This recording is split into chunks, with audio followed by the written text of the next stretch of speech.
Dzień dobry, sir. Dzień dobry, hello. Hello, where you go and where we go? My hometown. Yes. For the to continue our construction works. Oh, traffic is a bit interrupting, but soon we should be at shop and then maybe on home. So yeah. Takie życie youtuberów. Jeden kręci drugiego.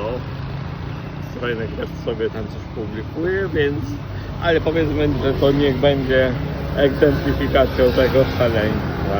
Możliwości jakoś dbamo tą płynność wypowiedzi w jednym i w drugim języku, a wychodzi tak sobie. No, tak jest. Nie przedłużając, widzimy się w drzewie, jak Strojnek będzie kupowała na siebie.